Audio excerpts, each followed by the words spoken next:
One,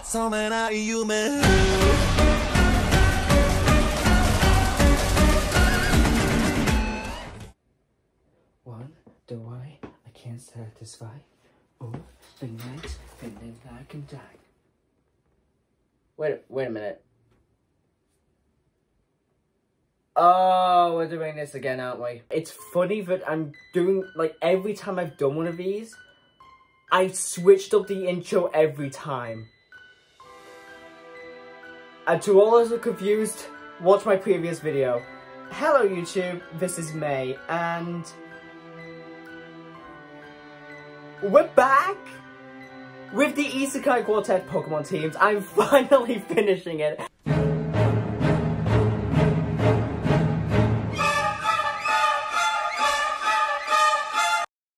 Wait, Bo, is that oh no. So, Overlord is definitely one of my favorites from the Isekai Quartet. I mean, actually all the Isekai Quartet are just really good isekais, honestly. As I said many times, I'm probably not going to do Shield Hero. I just want to be done from this, and I want to actually finish something. Yeah, shock horror, May actually finishes something. Now, this one is a little bit more harder to work with. The teams I've set up, right? The teams I've set up, all of them have at least some commonality, except for the first one. We'll get that one done quickly. But all of them have a shadow Pokemon. If you don't know, shadow Pokemon are usually just like Pokemon with a bit of like a shadowy evil aura. Like, they're usually enraged. Has only really been seen in 2 games, I believe. Well, actually no, 3 games, I think. Pokemon Go being the one that keeps it alive somehow. And I just kind of thought, hey, they're not like a massive form difference, I can just throw them in. Overlord feels like the sort of series where Shadow Pokemon would make a lot more sense. Just without further ado, let's just get right into it, starting with Ainz O'Gon's son, Pandora's actor.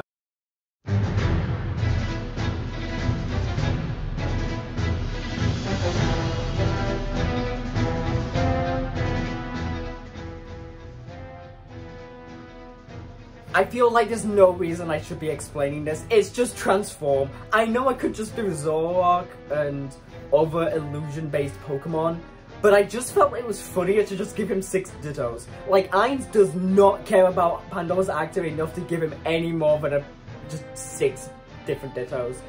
But imagine how, like, fun that would be, just to have 6 Dittos all able to transform. He's just having fun. None of them are Shadow, by the way. I just did not want to give him a Shadow.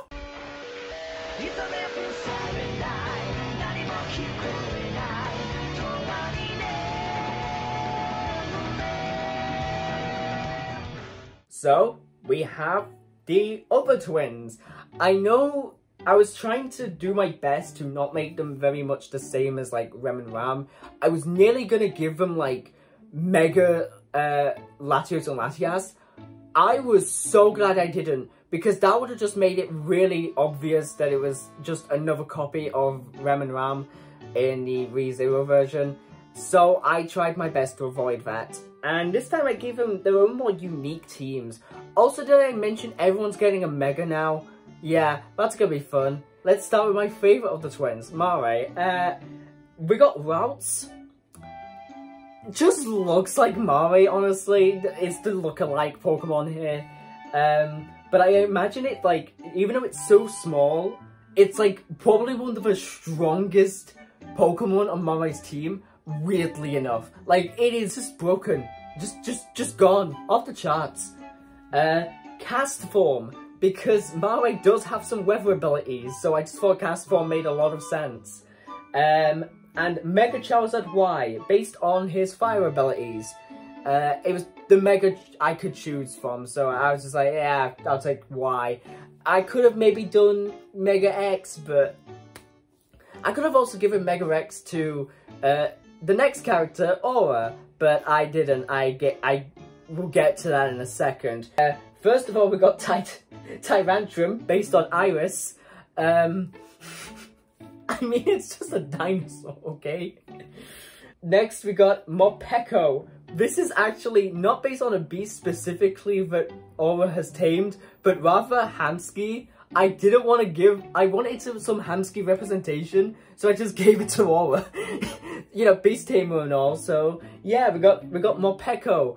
I would imagine it's like a Titan, like Pokemon, like not Titan, well, Totem, Titan, like that sort of like size. So it is just a big hamster. That would be funny. And we got Mega Houndoom. So it's more beastie than Mega Charizard X would be, so that's kind of why I did it. And again, it's a Fire Mega at least, it matches with Mare. So, yeah. Aura Mare, not actually too similar, surprisingly. And, you know what? I'll take it.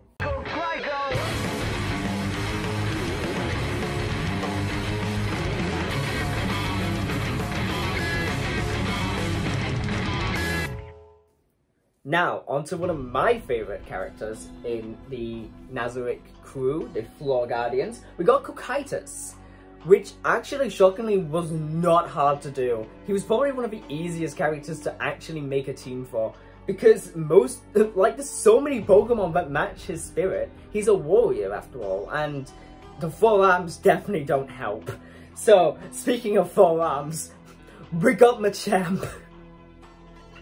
It's just the obvious forearms Pokemon. Next we got Frostlass, actually.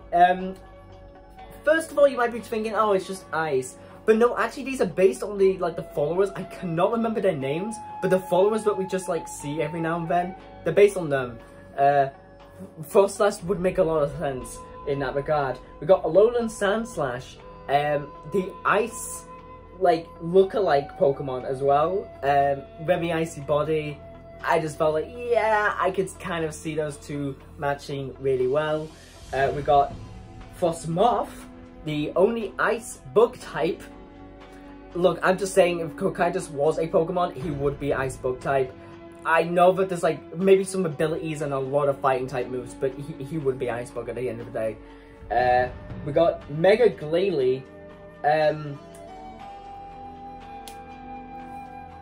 It's the Mega Ice-type Pokemon. I just had to choose that one.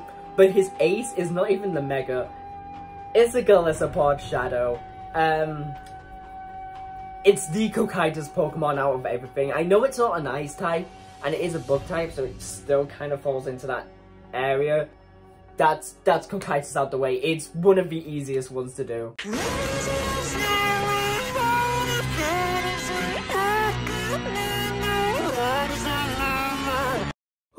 I need to calm down because my energy today is insane, okay? I've had too many cups of tea. Let's just carry on with this video.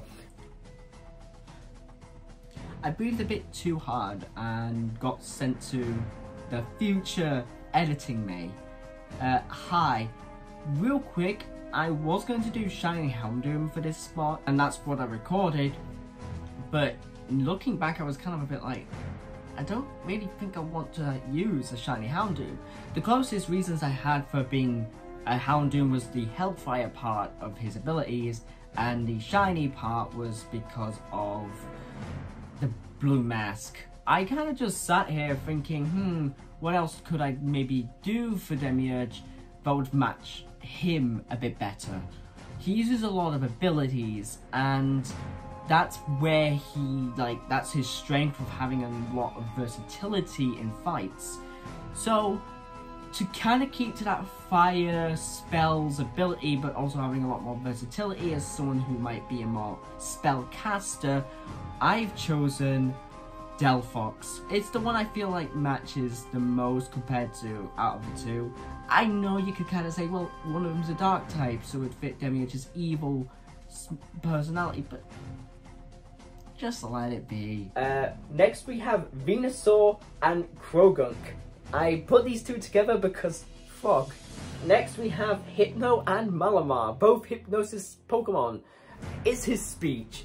his speech literally it's like a commanding speech. So I just thought, just give him the Hypno Pokemon. I didn't want to just give him Hypno though, so I gave him at least Malamar, a bit more malicious Pokemon, so it kind of fits him as well. And his Shadow is a Mega Sableye. I feel like there's nothing else that would fit him other than a Mega Sableye. I feel like if anything, Sableye is also the, like, Demiurge Pokemon. So, you know what? We'll take it.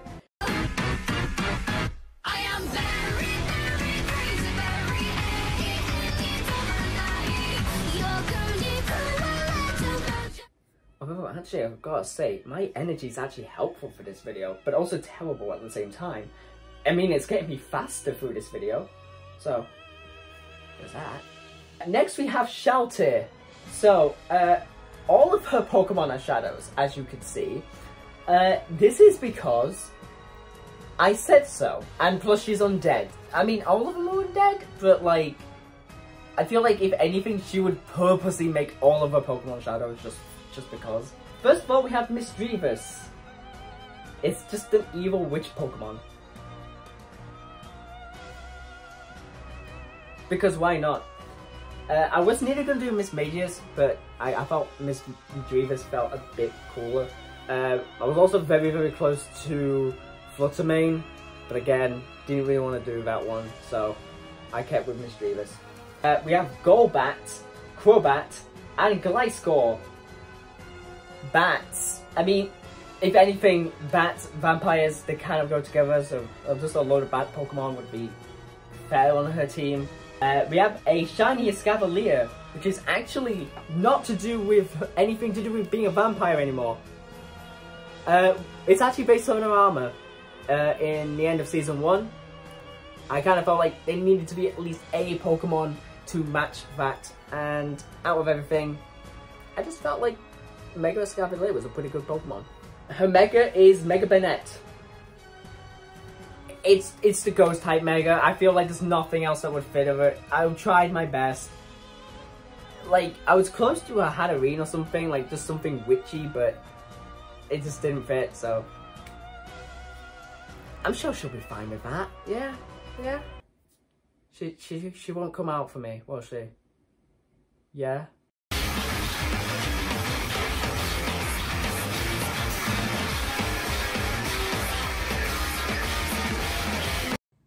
You know, it's nice every now and then to just take a breath, soak up a bit of life, you know? Suck on the air a bit, I guess. Speaking of sucking, you know who would suck Ainz's bone? Albedo. I mean, Shaltir would do it too, but Albedo does it the most in this video, okay? We got Shiny Formosa, which is just a lookalike. There's nothing else to it. It's just a really fast Pokemon, but it's also a lookalike in some way. Interesting starting choice. We've got Milotic. No, not every female trainer needs to have a Milotic, but I feel like she has a very malicious use for this Pokemon, and it's simply just squeezing the life out of you. We got Shiny Absol and Dusclops. I made her team have two similarities to Ainz, so Ainz will have something to do with these in a bit, but for now she just has them because she loves her Ainz-sama. I really cannot do this monotone. Next we have Pangoro. Pangoro is very much supposed to be based on her temper. The white and black also kind of fits her colour scheme anyway, so we'll take that. But, like, if anything, that's just her temper. Like, if she's angry, this is the Pokemon she chooses. She will annihilate you in a bit. We also have a shiny Mega Gardevoir, this being the Shadow. I got to admit, I think this was probably an interesting choice. It's a fitting Mega partner with, like, its power scaling. But this isn't the first time we've used shiny Gardevoir, which is hilarious, because one of her rivals, Aqua, in Isekai Quartet, uses a shiny Gardevoir in my first video for this series. So, yeah, we've gone right back to the start, haven't we? Oh, how fun it's been.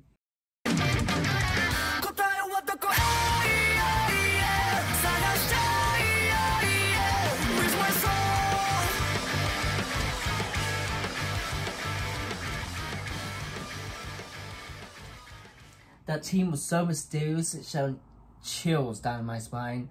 I had to warm up, so I hope you don't mind. We have Ainz all go. And I gotta admit, when I said early in this series I was trying to avoid giving everyone like mythicals or legendaries and all that, I already had it in mind that Ainz was going to be probably one of the most broken characters possible, which is most fitting for his overpowered MC archetype. So he has all gimmicks in the book. Let's start off with Mew. I know we've had Mew before, I believe Kazuma had it, but I felt like it was a good, interesting pick for him because of, again, the ability to learn any move fits very much with Ainz's abilities. Like, just has so many abilities. So, to condense a lot of his abilities, I just kind of put them into Mew. I also gave it a Z move. So, there's your Z move Pokemon. Next we have Cerulege. Now, yes, it's not a mythical, but we're going to give it the Steel Terra type first. This is actually not even a reference to Ainz's full-on abilities, but rather the Momon personality. The Terra Steel Beam, again, for the armor. I felt like it was the most fitting Pokemon for the Momon reference, so... Next we have G-Max Gengar. I feel like, again, it's a big, powerful ability to have something that could just... There's just like an endless void of a gaping mouth. And Guzzlord could have fit that as well, but we gotta get that G-Max in there, you know? Next we got Mega Absol. Again, I told you we'd get to the Absol joke. This references, again, what we did before with Albedo. You might be asking where the Duskull reference is. It's actually just Ainz. I lied. It wasn't in his team. I tricked you. You have been bamboozled. I was originally going to actually do a Dusknoir, but I felt like, let's make Ainz more broken. We got Mega Absol, so it still references the Shiny Absol from before. It's because of the idea that it could bring Doom anywhere it goes, and being the Mega form of that, just like, Ainz goes literally anywhere and Doom is brought, so. Mega Mewtwo Y. Look, I'm just saying, if you pick a fight with Nazarick, you're gonna get a Mega Mewtwo Y blown to the face. I feel like it's one of the strongest Megas other than Rayquaza, and special attack wise, it makes sense. It's like the spell Pokemon, it's the special attacker fitting for the strongest character, you know? Also the fact that Mewtwo is genetically created, which is a reference to the fact that the NPCs in Nazarick are pretty much created. So, yeah. Last but not least on the team, we got Shadow Rider Calyrex, the king Pokemon, riding on a dead horse. We're gonna have all those special attackers. Honestly, like, genuinely, I would be kind of scared if Ainz sent all of his Pokemon out. Like, yeah, duh, don't mess a fight with him. He played Ubers. He played Anything Goes, actually. Yeah. Don't fight with Ainz. But if you did, you would lose. But if you didn't lose...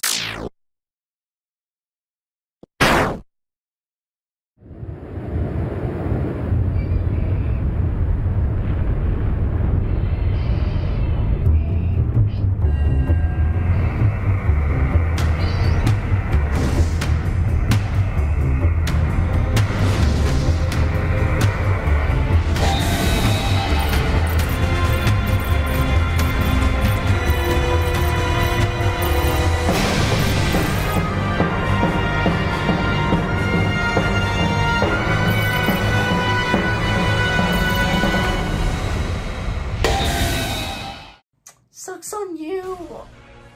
Aww. He's just got Yveltal and Giratina just waiting to just annihilate you. Like, you aren't beating a player at this sort of level. You're just not beating him, okay? Like, if you somehow beat all of the rest of the Pokemon, congrats! yes, you're getting Death and Satan coming for you. And you are not surviving after that. I feel like unless you've got like some really good counters for this, i.e. some, you know, some decent dark types, could definitely get rid of a lot of these Pokemon. Like Dark and Fairy just annihilate half of these Pokemon. But it would be kind of funny if you still somehow lost. So I would assume he has some counters on these Pokemon, some setup even. This has actually been the longest section, and that's crazy.